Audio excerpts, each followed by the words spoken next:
Hey guys, Timeboy601, and today we are taking a look at the newest update for World of Warships. It's the holiday update. There is so much to talk about. We got a free crate code to give away. We have pretty much a lot to cover. So literally every single tab that you ever touch in World of Warships has something new. So let's just go ahead and dive on in.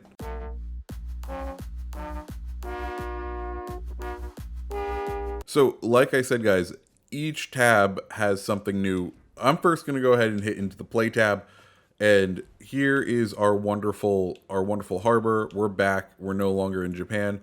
The biggest change here, if we go ahead and look, we finally have armor view in this game, and oh my goodness, is it thorough? And I like this. This is a dream come true for content creators. It's great for the game because now you literally get to see where all of the armor is, how to most effectively shoot at a ship or angle your ship. And then you even get little things like this that tell you like what millimeters these sections can resist. Beautiful, awesome. This is such a great tool. I can't wait to use it. And yeah, so armor view, new thing for the play tab. In the ships tab, we have some movement. So first off, that bottom half, what used to be like the bottom lower third, is now more of a bottom half of the ship, giving away the ship stats and any things you do have equipped to the ship, any of the mods. But if you notice, they've kind of cleaned up the tech trees, and that's because they've gone ahead and kind of copied what World of Tanks does and put all of the tech tree premiums, the ones that were always hard to find, you couldn't remember because they weren't in the shop and you had to go to find them somehow. Well, now they're all in one place. They have their own premium tab. So we can see those ships are right in here. Some of them still cost the 10,000. Some of them are still the global XP. One little thing that was not in the patch notes, the Atlanta is now back to being a doubloon ship. It is no longer a green XP ship. So if you were trying to save up for it, I'm sorry, it's gone. They went ahead and made sure to try to take your money. Now, have I played her since we've gotten the HE shell nerf? Not so much. So we'll see if she's still like a great ship. I think she will still come into her own during the carriers test because she has such effective AA that I feel like she is going to be a menace to airplanes once the carriers come out. Okay, so that's the ships tab. Going into commanders, now part of this HE rebalance was they did go ahead and buff some of the fire-based stats. Firemen got a large buff, but also on battleship commanders, we now have fight fire with fire. Basically reduces the burning damage caused to your ship. You can get it up to 20% if you want to use all your accommodations to get someone max leveled. Then you can, and you can reduce, if you have one main like battleship commander, you can go ahead and reduce your fire damage or reduce incoming fire damage by 20%. So that's useful. That's cool.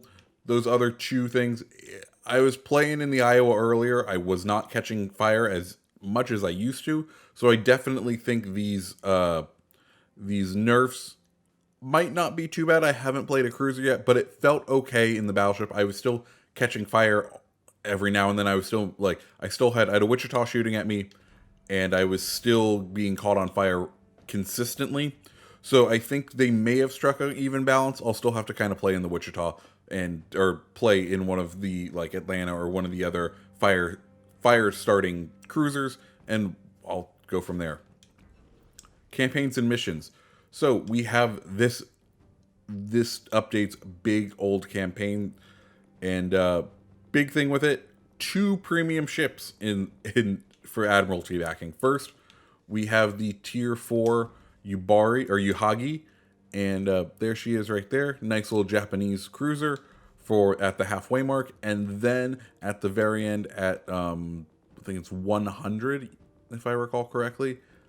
All the way at the end. Oh no, it's more than 100. It's 120. Yeah, there we go, 120. At 120, we have the tier 7 Massachusetts. And there she is in all her beauty. Those are the 2 big ships. Also, go ahead in the missions tab we have these Facing a Legend and Legendary Trials.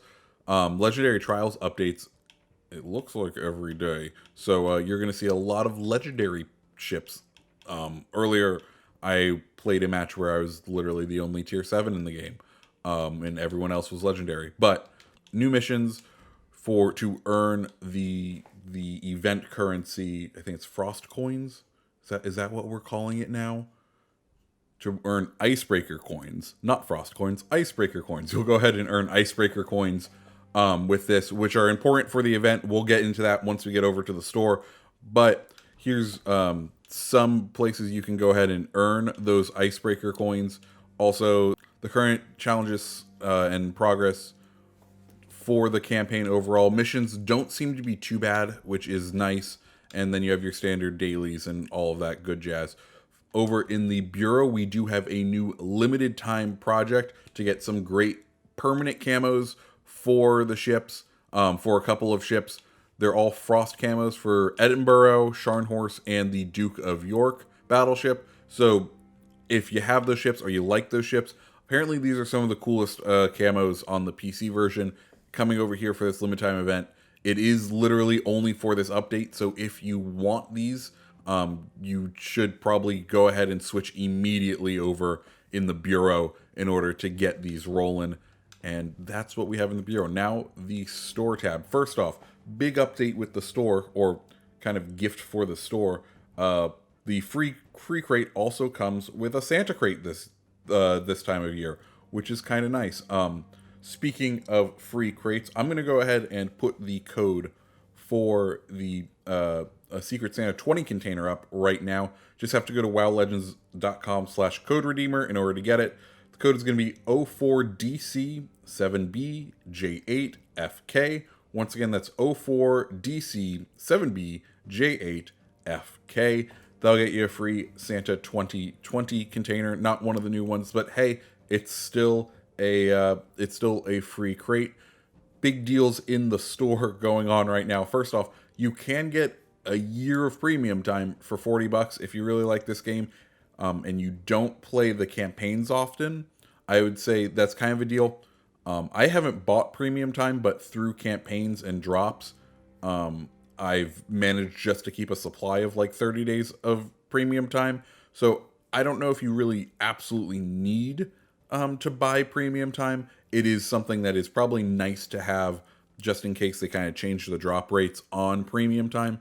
But for me, somehow I've had premium for coming on a year now without ever buying premium directly, just getting it from drops and whatnot. We'll go ahead and look at the event currency. First off, the Lenin is the big new ship.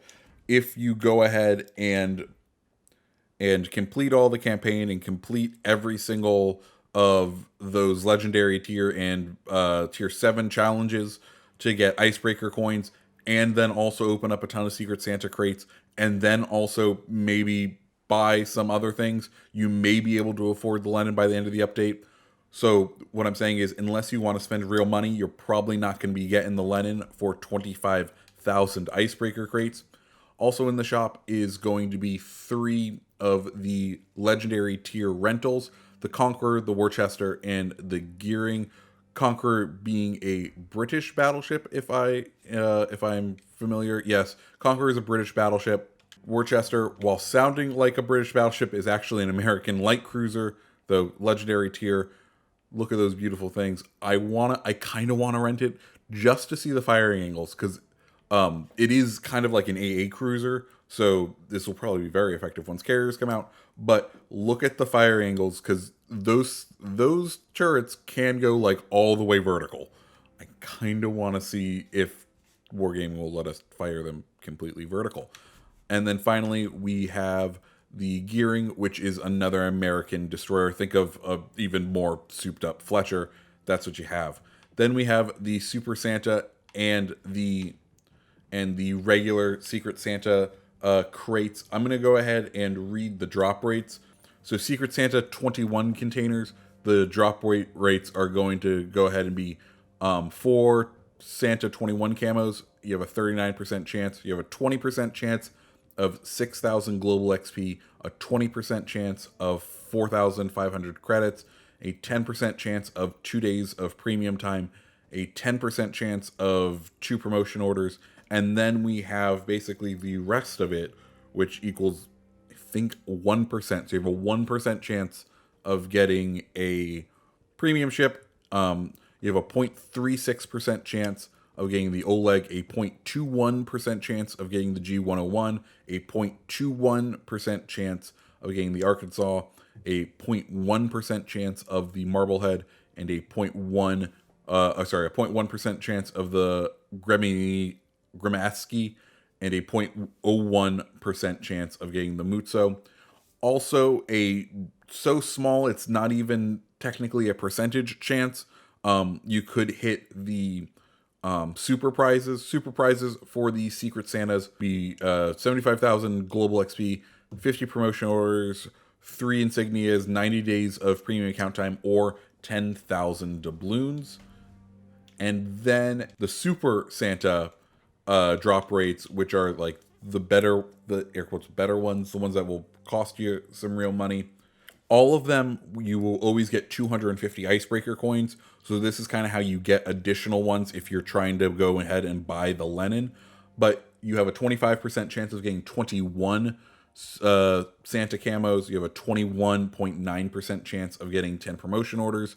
You have an 11% chance of getting 35,000 global XP, 11% chance of getting 2.1 million credits. You have a 10% chance of 10 days of premium account time, a 6% chance of one accommodation, a 5% chance of an insignia, and then we get into the premiums. You have a 1.5% chance of the Monahan, a 1.5% chance of the Exeter, a 1.5% chance of the Prince Idol Friedrich. You have a 1.5% chance of the Molotov, and then a 0.9% chance of the Poltava, 0.9% chance of the Belfast, and a 0.9% chance of the Asashio, and then a 0.4% chance of the Battleship Key. Also with this one, there is a non-0% chance of getting the super prizes. These are the ones that it's so small, you aren't probably going to get it. There's going to be one guy on Reddit who posts it, and you're going to be like, wow, that lucky bastard. So you could get 250,000 global XP, basically buy one of those premium ships, 360 days of premium account time, 100,000 doubloons, or 160 promotion orders, and 30 commendations, and 10 insignias. Basically, upgrade a commander. And yeah, those are the drop rates on the Secret Santa crates.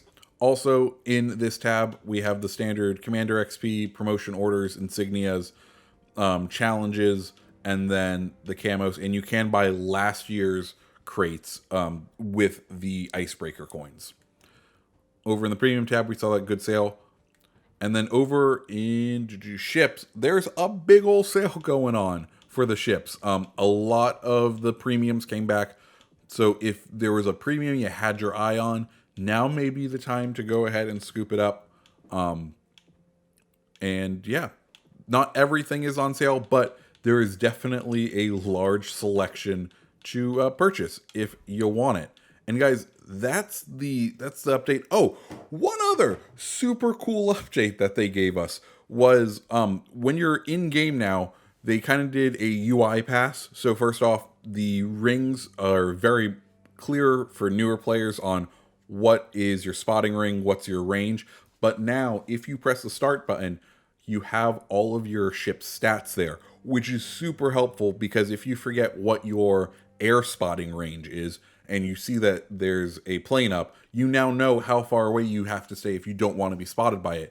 It is so nice because like you used to have to memorize these things, and like you'd kind of, if you played one ship a lot, you'd remember it, but you probably wouldn't. Now you can just like quick reference it and be like, oh, there it is. It's there. It's so nice.